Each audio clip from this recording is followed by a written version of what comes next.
Hello everyone, कसे आहात सगळे? भरपूर स्टुडंट वाट बघत होते की सर नवीन ऑफलाईन बॅच कधी चालू होणार आहे, आम्हाला बॅचची पूर्ण माहिती पाहिजे, ऍडमिशन प्रोसेस कधी चालू होणार आहे, बेसिक इंग्लिश बॅच जी असते यासोबत ती कधी स्टार्ट होणार आहे. तर पूर्ण माहिती तुम्हाला या व्हिडिओमध्ये भेटेल. फक्त एक रिक्वेस्ट आहे की व्हिडिओ पूर्ण बघा, 1.5च्या स्पीडने बघा, जेणेकरून पटकन कव्हर होऊन जाईल. भरपूर पालक लोक हा व्हिडिओ बघत असतील, कारण संभाजीनगरला इतक्या दुरून महाराष्ट्रातल्या वेगवेगळ्या भागातून आपल्याकडे स्टुडंट असतात. इतक्या दुरून एवढ्यासाठी माहिती घेण्यासाठी इथं येण्यापेक्षा तुम्ही हा व्हिडिओ बघितला तरी चालेल. ठीक आहे. बऱ्याच पालकांनी ऑफिशियल नंबरवर कॉल केला असेल, तुम्हाला हेच उत्तर भेटलं असेल की पहिले हा व्हिडिओ बघून घ्या, यात पूर्ण A to Z माहिती आहे आणि याच्या व्यतिरिक्त काही डाऊट असला तर डेफिनेटली ऑफिशियल नंबरवरती तुम्ही विचारा. ठीक आहे.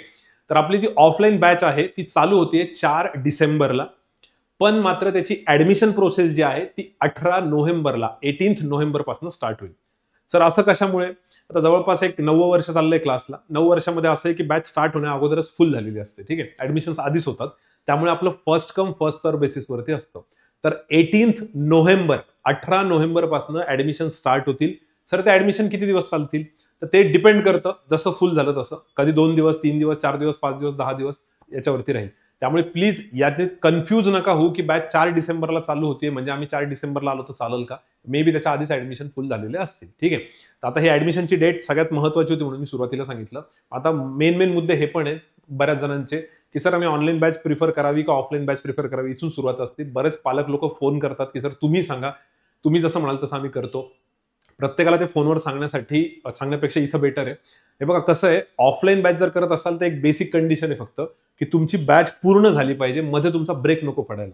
आता लग्न कार्य असेल, खूपच अर्जंट असेल तर तो ब्रेक आपण समजू शकतो, पण त्याच्या व्यतिरिक्त जर काही दुसरे ब्रेक पडणार असतील, तुमची कन्सिस्टन्सी नसेल, तुम्ही रेग्युलर नसेल येणार, तर मग ऑफलाईनला थोडा प्रॉब्लेम होतो. मग त्या केसमध्ये तुम्ही ऑनलाईनचा विचार करू शकता.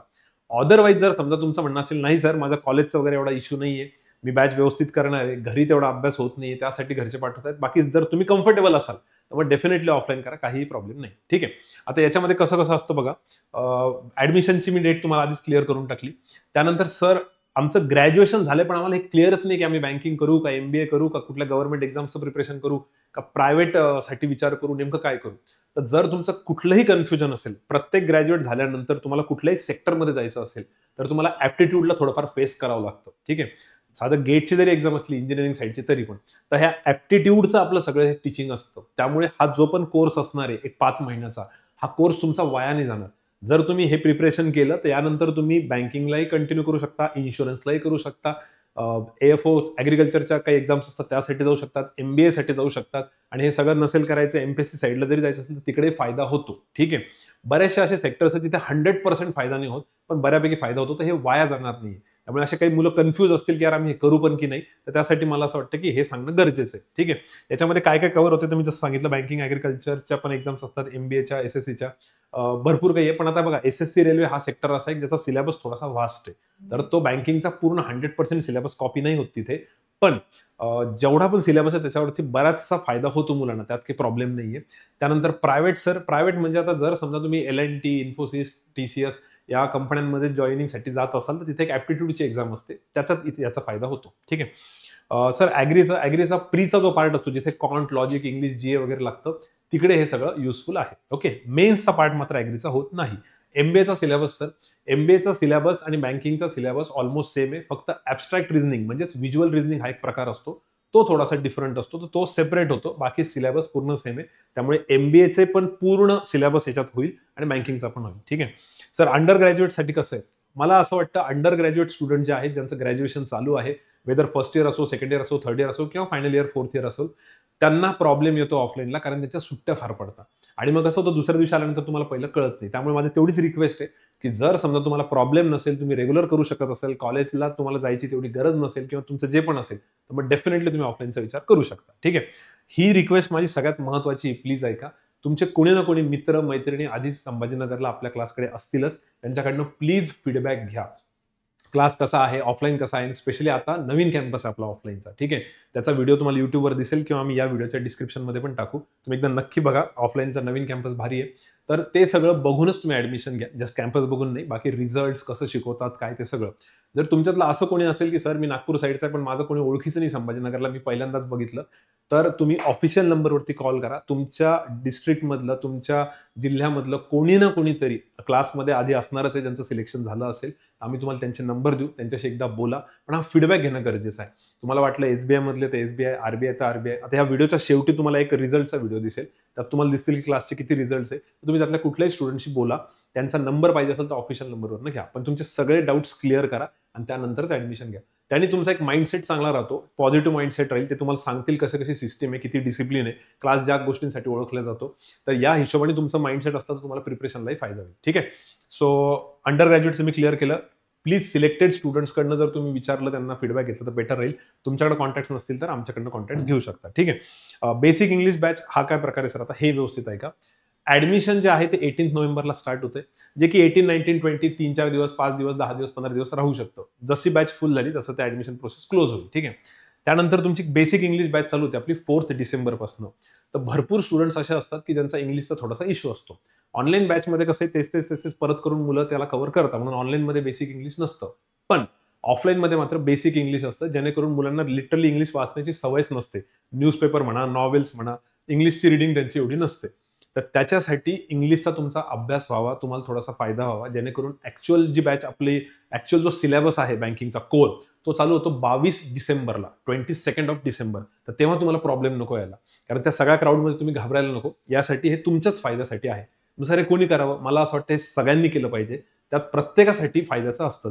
जर तुमची इंग्लिश खूप भारी असेल तर त्यात ते तुम्हाला बरोबर सांगतील की कुठल्या गोष्टी तुम्ही ऍडव्हान्समध्ये करू शकता, कुठल्या नाही.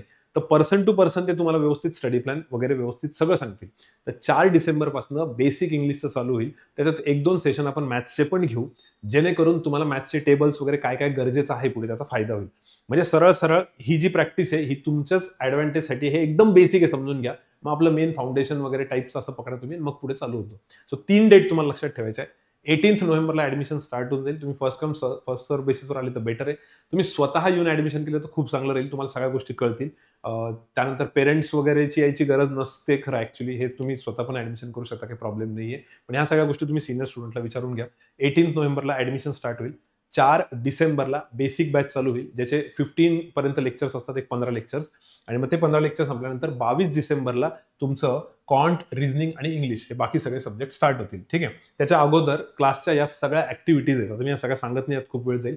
तर भरपूर ऍक्टिव्हिटीज आहे. तुमचा आणि आमचा संबंध फक्त 5 महिन्यापर्यंत आहे का, तर बिलकुल नाही. 5 महिन्यांची बॅच मध्ये पण भरपूर ऍक्टिव्हिटीज आहे आणि 5 महिन्यांची बॅच झाल्यानंतर पण बऱ्याच ऍक्टिव्हिटीज असतात तुमचं सिलेक्शन होईपर्यंत. ठीक आहे.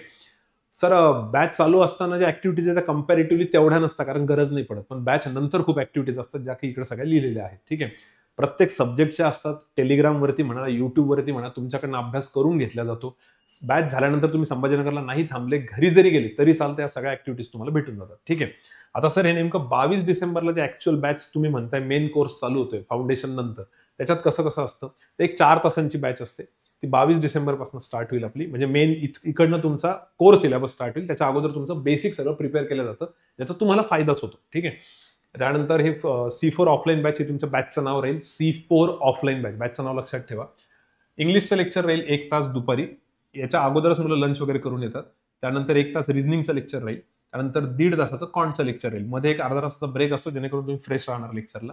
एक 4 तासाचा पूर्ण टायमिंग आहे, त्यात 3.5 तास टीचिंग असते, अर्धा तासाचा ब्रेक असतो. हे 3 सब्जेक्ट 5 महिन्यापर्यंत चालतात. पूर्ण सिलेबस बँकिंग, MBA वगैरे सगळा कव्हर होऊन जातो. ठीक आहे. त्यानंतर सर आम्हाला हे सांगा, जनरल अवेअरनेस, करंट अफेअर्सचं कसं. जनरल अवेअरनेस आणि करंट अफेअर्सचं हे व्यवस्थित समजून घ्या. 3 सब्जेक्ट जे आपले चालणार आहेत वरती, कॉन्ट, लॉजिक, इंग्लिश, याचा क्लासवर्क, होमवर्क, टेस्ट आणि या सगळ्यांचं जर तुम्ही स्टडी प्लॅन बघितला तर यातच तुमचा पूर्ण दिवस जातो. याच्यानंतर अभ्यासाला वेळ काढणं थोडंसं मुश्किल आहे आणि आम्ही तुम्हाला पूर्ण स्टडी प्लॅन बनवून देतो, कधी काय कसा अभ्यास करायचा काय नाही. जर समजा तुमच्यापैकी काही जण असे असतील जुने, ज्यांनी आधी प्रिपरेशन केलेलं आहे किंवा ज्यांचं प्रिपरेशन खूपच भारी आहे, ज्यांच्याकडे एक्स्ट्रा टाइम आहे, तर ते GA आणि करंट अफेअर्सचं बँकिंगचे वगैरे लेक्चर्स करू शकतात. ठीक आहे. पण ज्यांचं असं वाटतं की सर एवढा वेळ नाही आमच्याकडे, तर मग मी तुम्हाला रिकमेंड करेल की बॅच चालू असताना पूर्ण 5 महिने तुम्ही हे 3च सब्जेक्ट व्यवस्थित करा आणि मग हे संपल्यानंतर जनरल अवेअरनेस, करंट अफेअर्सचं करा. याचे पण सेशन्स चालतील, पण याचे सेशन्स आम्ही पूर्ण रोटेशनमध्ये चालू ठेवलेले. रेग्युलर जनरल बँकिंगची, करंट अफेअर्सची बॅच चालूच राहील. ज्यावेळी तुम्हाला वाटलं की आपण आता कम्फर्टेबल आहे, तेव्हा तुम्ही ती बॅच करा. मग तुमची बॅच चालू असताना तुम्ही हे करू शकता, किंवा बॅच झाल्यानंतर करू शकता. ठीक आहे, पण पूर्ण डिटेलमध्ये बँकिंग अवेअरनेस, करंट अफेअर्स ओम सर शिकवतील. ठीक आहे, त्याच्याबद्दल तुम्ही निश्चिंत राहा. पण माझं रिकमेंडेशन आहे की स्टार्टिंगला न करता हे नंतर केलेलं चालेल, कारण एवढा लोड हँडल नाही होत आणि हे जास्त गरजेचे राहतात इनिशियली हे टॉपिक्स, कारण हा मेन्सचा सब्जेक्ट आहे. ठीक आहे, काही एक्झाम्समध्ये, सिंगल एक्झाम्समध्ये तो प्रीला पण येतो. ओके, तर हे असे एवढे 4 सब्जेक्ट पूर्ण डिटेलमध्ये होतील. बरं सर, मग तुमचा आणि आमचा संबंध फक्त 5 महिन्यापर्यंत राहील का? तर बिलकुल नाही, मी ते आधी क्लिअर केलं. फक्त बेसिक शिकवतात का? तर नाही, basic, moderate, difficult, easy, moderate, difficult, basic to advance सगळं शिकवलं जाईल. त्याच्यानंतर प्रीची एक्झामची प्रिपरेशन, मेन्सचं, इंटरव्ह्यूचं सगळं राहतं. इंटरव्ह्यूसाठी काही वेगळे चार्जेस द्यावं लागत नाही, हे सगळं त्याच्यामध्ये इन्क्लुडेड असतं. कोर्सची फीस 22,000 आहे, 22,000 रुपये आहे. ही फीस भरल्यानंतर त्याच्यामध्ये हे सगळं असतं. 5 महिन्यापर्यंत तुम्ही जे आमच्याकडनं शिकणार आहात त्याच्यासाठी 22,000 एका तर नाही, 5 महिन्यानंतर पण भरपूर ऍक्टिव्हिटीज राहतात तुमचं सिलेक्शन होईपर्यंत, त्याच्यासाठी असतं. क्लासरूम टीचिंग ही एकदा असते, पण बाकी ऍक्टिव्हिटीज तुम्ही भरपूर वेळेस करू शकता. जसं टेलिग्राम सेशन झाले, बाकीचे बरेच आहेत जे मी तुम्हाला इथे आता दाखवण्याचा प्रयत्न केला. ठीक आहे, बाकी बेसिक इंग्लिश बॅच हे एक ॲडिशनल फीचर असतं ऑफलाईनसाठी. ठीक आहे, तर ते आवर्जून सगळ्यांनी करा. सो तुमचं पहिलं लेक्चर 4 डिसेंबरला स्टार्ट होईल आणि त्याच्यानंतर एक 5-5.5 महिने तुम्ही पकडा. सर, आता याच्यात एक शेवटचा प्रश्न आमचा, की आम्ही ज्या आपण एक्झामचं प्रिपरेशन करतोय त्याचं कसं? ते बघा, कुठलीच एक्झाम असं नाही की 1 आणि 1.5-2 महिन्यांवर प्रिपरेशन केलं आणि सिलेक्ट झाले. या सगळ्या एक्झामसाठी कॉम्पिटिशन आहे, याला थोडा टाइम लागतो. तर हा टाइम लागतो म्हणून तुम्ही इमिडिएट कुठल्या एक्झामवर नका फोकस करू. तुम्ही एकदा पहिले सिलेबसवर फोकस करा, प्रिपरेशन चांगलं करा आणि मग त्याच्यानंतर सगळ्या एक्झाम्स राहतील. कोणती एक्झाम्स कधी येईल, काय येईल, हे आम्ही सगळं तुम्हाला बॅचमध्ये व्यवस्थित सांगू. त्याचं तुम्ही टेन्शन घेऊ नका. तुम्हाला प्रॉपर स्टडी प्लॅन दिला जाईल. अशा भरपूर गोष्टी मी सांगायला गेलो, त्याला बराच वेळ लागेल. म्हणून मी म्हटलं की जे सिलेक्ट झालेले तुम्ही त्यांना एकदा विचारा. ठीक आहे, आता एक रिक्वेस्ट आहे फक्त, की ऍडमिशनला येताना 18 नोव्हेंबरला ऍडमिशन स्टार्ट होत आहेत. तर तुम्ही 18 नोव्हेंबरला येण्या अगोदर SSAचं एक ॲप फक्त डाउनलोड करून ठेवा. ॲपमध्ये तुम्हाला त्यावेळेसच आम्ही ॲड करून टाकू. तुमचा एक ग्रुप असेल सेपरेट, त्याच्यामध्ये सगळ्या तुमच्या अनाउन्समेंट्स पण होतील काही इम्पॉर्टंट असतील तर.